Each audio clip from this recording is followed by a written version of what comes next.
friends Nana, welcome you all in my YouTube channel. So today through this video we are going to learn chapter first, diversity in living organism. So these topics are according to NEET 2024 exam. तो first of all the question is what is living? Living हम कैसे define करेंगे कि something is living or not? तो there are some defining features by we can tell that something is living or not. So first of all, the most important or basically we can say that growth or activeness. So according to the scientist or the biologist, growth and activeness is not too much defining features of something living or not. Why? Because growth normally हम mountains वगैरह में भी देखते हैं. You know, according to the season session, mountains की peak घटती बढ़ती रहती है, तो उसकी वजह से हम नहीं कह सकते हैं कि growth एक डिफाइनिंग फीचर है बताने का कि कोई चीज लिविंग है या फिर नहीं. सेकेंडली, अगर ये डिफाइनिंग फीचर नहीं है तो what's the next? It is metabolism. The question is what is metabolism? Metabolism is the ability to self replicate और सेल्फ ऑर्गेनाइज. हम चीजों को कैसे रिएक्ट करते हैं या फिर कैसे ऑर्गेनाइज करते हैं, तो वो हमारा मेटाबॉलिज्म. हाँ, yes, it is defining features of living. Now next topic is biodiversity and need for classification. What is biodiversity and what are the need for classification and why do we classify something?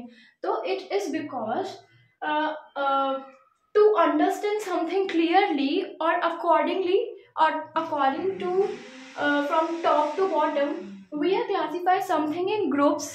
For example, plants. We are classify plants in different categories. There are so many plants in earth. Some are also need to classify according to scientists yet also. तो it means जितनी भी discovery है हमारी plant से related, ऐसा नहीं कि हो गई, वो अभी भी आने वाले टाइम में धीरे धीरे हो रही हैं. तो हम प्लांट्स को डिफरेंट कैटेगरीज में, प्लांट्स की सिर्फ एक कैटेगरी नहीं है, उनको नाम दे दिया, अलग अलग कैटेगरी में उन्होंने डिफाइन करेंगे.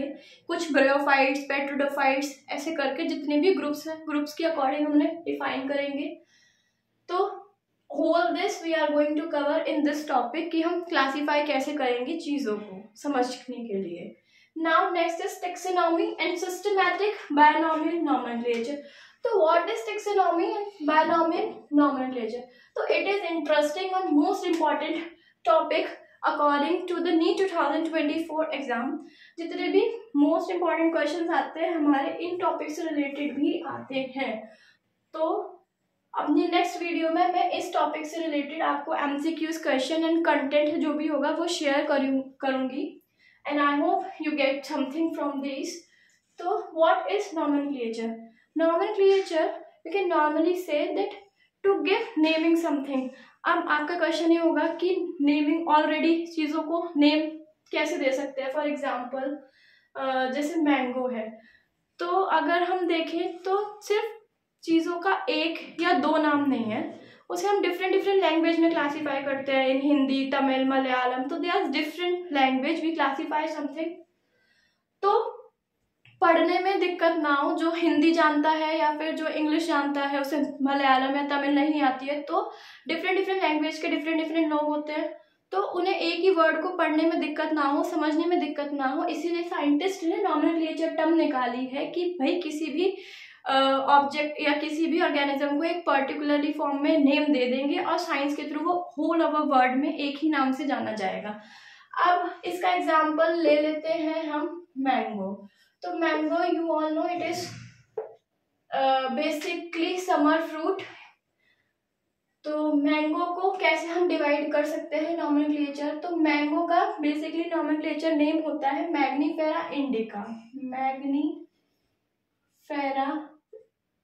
इंडिका. तो this is scientific term. Whole word में मैग्नीफेरा इंडिका जहां भी होगा तो उसका मतलब होगा मैंगो. तो इससे रिलेटेड कि हम नॉमेनक्लेचर को कैसे लिखते हैं, इसके क्या रूल्स होते हैं, हम इसे कैसे पहचान सकते हैं कि किसी भी ऑर्गेनिजम्स का, फ्रूट का, प्लांट का क्या नेम है, तो हम इस टॉपिक में पढ़ेंगे. तो मैं नेक्स्ट सेशन में इस टॉपिक से रिलेटेड आपको सारी इंपॉर्टेंट वीडियो शेयर करूंगी. Now next is 5 kingdom classification. तो my question is that 5 kingdom classification किसने दिया था? तो 5 kingdom classification was given by R.H. Whittaker। अब ये 5 किंगडम क्लासिफिकेशन क्यों हुआ था? जैसे कि हमने फर्स्ट टॉपिक में पढ़ा कि हम चीज़ों को अच्छे से समझने के लिए उसे ग्रुप्स या कैटेगरीज में डिवाइड कर देते हैं, तो इसीलिए R.H. Whittaker जो साइंटिस्ट हुए उन्होंने 5 किंगडम क्लासिफिकेशन निकाला। ऐसे 2 किंगडम क्लासिफिकेशन, 3 किंगडम क्लासिफिकेशन भी हुआ इससे पहले, बट फाइनली जो रिजल्ट निकल के आया वो किसके थ्रू आया? 5 किंगडम क्लासिफिकेशन। तो हम इसे पढ़ने से पहले 2 और 3 किंगडम क्लासिफिकेशन भी पढ़ेंगे, तो वो मैं अपनी वीडियोस आपको शेयर करूंगी थ्रू। तो इसमें 5 किंगडम क्लासिफिकेशंस में क्या डिवाइडेड हुआ? Monera, Protista, fungi, lichen and virus viruses. These all are plants related parts. तो we are going to cover that इनमें क्या मेजर टॉपिक्स हैं और हमने इसे क्लासीफाई क्यों करा। तो ये जितना भी एस्पेक्ट है इससे रिलेटेड हम इस वीडियो में कवर करेंगे। Now next is, what are the silent features and classification in plants into major group algae, bryophytes, pteridophytes, diplodotes। ये तो minor group में डिवाइड कर दिया R.H. Whittaker ने 5 kingdom classification. After that major classification हुआ plants का, जिन्हें different categories में रखा गया। जैसे सपोज एल्गाए, जितनी भी एल्गाए हैं, green algae, blue algae, they are too much और yet to be discovered also by the scientist. तो जितना भी एल्गाए में कैटेगरी आती है, ग्रीन, येलो, तो वो सारी एल्गाए कैटेगरी में रखा मेजर ग्रुप में। ब्रियोफाइट, जितने भी ब्रियोफाइट प्लांट्स हैं और कौन सी ब्रियोफाइट प्लांट्स हैं, कहाँ पाए जाते हैं, and what are the functions, what are the major aspect that they are carry, and pteridophytes, gymnosperms. तो we are going to read all this in this topic. Now next is silent features and classifications of animal non-chordate up to phyla। तो ये silent feature classification में divide करा plants related से। अब इसी का basic हम कहें नेक्स्ट, तो वो हम एनिमल्स या फिर नॉन कॉर्डरेट अप टू फाइला लेवल, कॉर्डरेट अप टू क्लास लेवल, यानी जितने भी नॉन कॉर्डरेट और कॉर्डरेट्स एनिमल है, नॉन कॉर्डरेट को एक तरफ रखा, कॉर्डरेट्स को एक तरफ रखा, उसे डिवाइड कर क्या सिस्टम बनाया? क्लासिफिकेशन सिस्टम बनाया एनिमल्स का। ये था प्लांट्स का और ये था एनिमल्स का। तो these classification system we are going to learn in this 2 terms. तो this is whole for syllabus according to diversity in living organism. I hope you like my video, and if you get something you can please like, subscribe and share my video. In next video I am going to share all important topics and related MCQs on this. Thank you.